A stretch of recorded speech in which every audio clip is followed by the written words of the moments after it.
guys, it is another beautiful day here in Tallahassee, Florida. And today we are together with one of my good realtor friend here, Eden Root. And we will talk all about Eden today. Hi, Ron. How you doing? Good. We are so excited. This is actually our first time, so Yeah, I'm excited to start it off. Absolutely. Let's start with something about yourself. Tell us about yourself. What is your background and all those good stuff. Yeah, I'd love to. So I am a 20-year-old, so that's my age. So coming from into the real estate industry, I'm definitely one of the younger ones in the office, which is really cool. But I've been born and raised in Tallahassee. All my life, I was born the youngest out of 5 kids. Oh, wow. So yeah, big family. Perfect. And so went to high school here, went all my schooling here, went to TCC here. And yeah, it's really great stuff. And Absolutely. Which high school did you go we to? went to Lincoln. Lincoln. Yeah. And then you went to TCC. I went to TCC. What did you study then? I was planning on studying finance and economics, which was wow. kind of one of the reasons that got me into real estate, was the economics aspect. Oh, perfect. Yeah. And then I believe you finished already. You graduated. Yeah. Congratulations. So I again. just got my AA, so kind Oh, of wow. Congratulations. finished with that. So it's really nice. Did you have any other job experiences, work experiences during your college time or high school time? Not really. I did kind of freelance work, working with people doing yard work and certain things. But there was one place I worked at District 850. That was a really fun experience. It's a bar, restaurant, arcade all at once, and it was a really great time. So yeah, that was pretty much my only job experience before actually getting into real estate. What motivates you? Why did you become a realtor? Realtor. Why did I become a realtor? Such a good question. When my mom was trying to find a realtor, we saw the value in what a good realtor looks like from comparison with somebody who didn't see us in the light of trying to get our business and respect us to somebody who absolutely respected us with every extent of their efforts. And it really made me know that it is a business that is needed to have people that you trust and a team beside you when you're making one of the biggest life choices, financial decisions in your lifetime.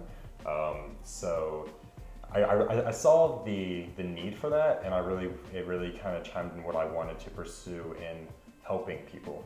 Oh, wow. Did you have any mentor that, who you take it as a sample, who really help you get into this business? Yeah, You can honor them if you like. Yeah, Kenley Stringer. I mean, he's actually my team leader, so I'm part of the integrity team. And Kenley Stringer is such a great guy, such a great realtor. I mean, he has set up systems and tools to help us. But he got his license when he was 22, and I'm 20, about to turn 21 in March. And I wanted somebody to know where I'm coming from.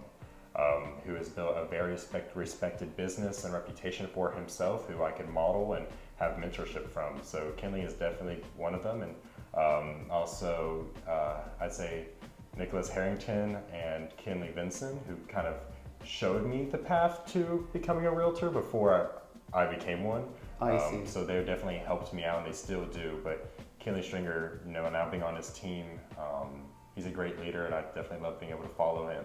Wonderful. You had so many options to choose as a brokerage wise. Yeah. Why did you choose Keller Williams? Such a good question. I looked at so many, and I wanted to go to so many different choices, because I looked at one, like a local brokerage, like a mom and pop brokerage, and I thought, oh, that's so cool because they're founded in here. But just the culture, the community, it's amazing. The tools that Keller Williams gives you is absolutely phenomenal. Wouldn't want anything better. The CRMs that they give us, the tools, the training, it was everything you need and more. And I definitely really respected that. So you are saying that all brokerage, they are all great, but what makes Keller Williams a little different than the others? The training and the tools that they provide. Absolutely. I mean, the people here, our leadership, the teams, Everybody respects everybody. It's wonderful.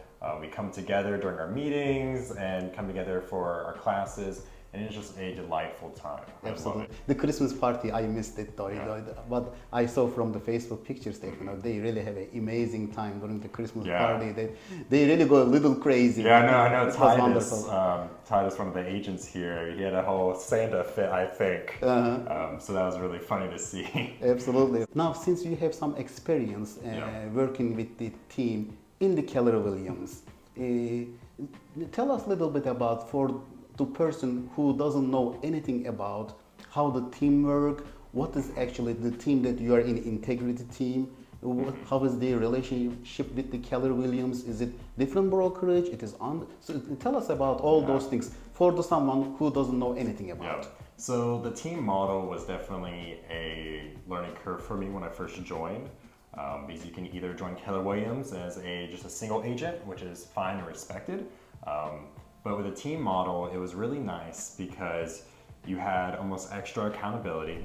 Kinley is keeping us, accountable for our actions, watching us, training us, giving his own tools and experience and efforts to make us the best realtors as we can be. And so what it is pretty much it's kind of like a brokerage inside of a brokerage. Oh, wow. That's not what it is, but that's the best term I can describe. You have, the big, all the agents within this brokerage, but then, there's teams where it's a collective and you work as a collective. You take away that individual part aspect of it and you work as a team, which is what I absolutely love. We're helping each other out. We cover each other's inspections. If we need help or training of some sort that we're not able to get readily somewhere else, they're there for me. And we have different teams at Keller Williams, and it's just interviewing them and wondering. They're all great. I respect all of them, and I'm so glad I'm in one of them. The integrity That's team. awesome. Yeah. So if someone decided to work with you for their real estate need, if they are buying, selling, or investing, they are not only working with you, but also they are getting help and support from the team that you are in. How many people in your team? I believe we just reached 11 or 10 people. Oh my goodness. It's quite a bit of people. Absolutely. But yeah, so they're able to get a whole team. You're not getting one agent, you're getting a team. And not just our team, you're getting all the contacts and resources that we all have. Because I believe there's about 50 years of experience within our team.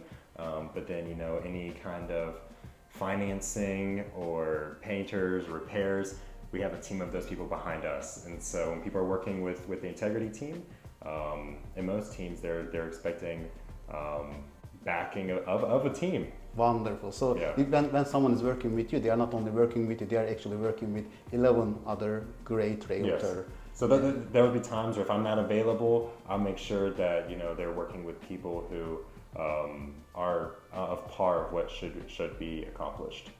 That's wonderful. That's awesome. So it has been a while now. You are in the business.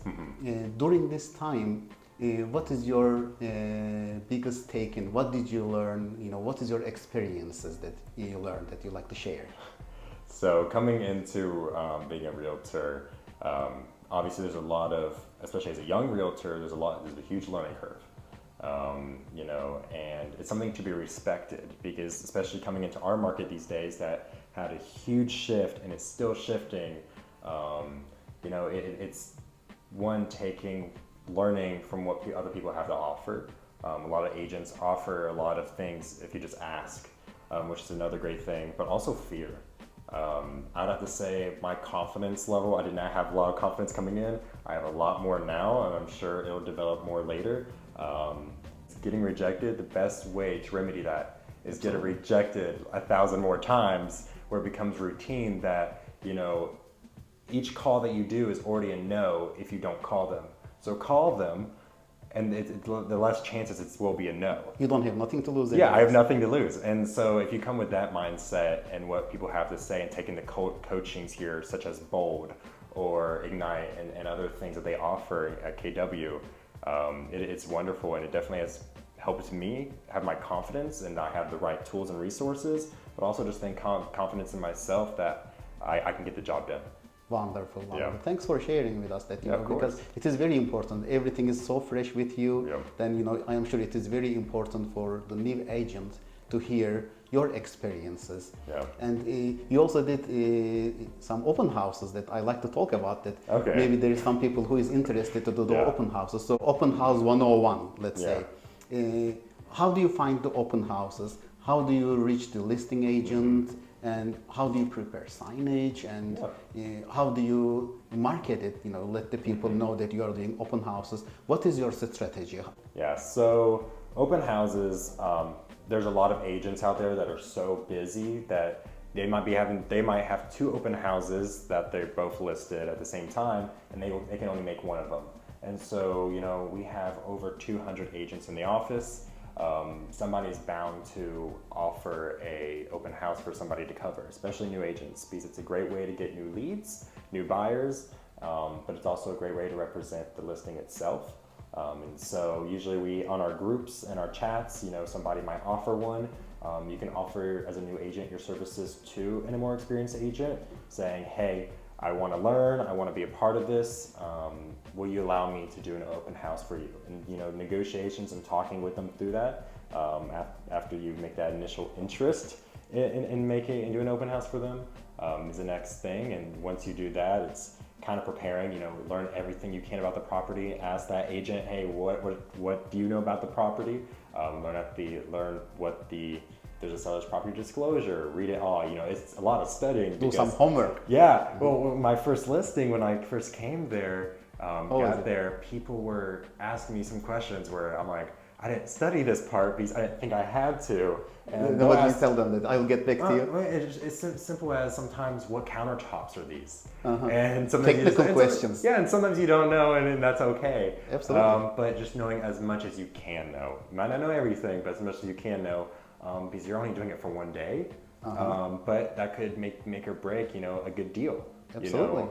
So that's money sometimes out of the pocket. But preparing for it, it's getting the signs probably a day or two before. Usually I'd put it on like a Friday.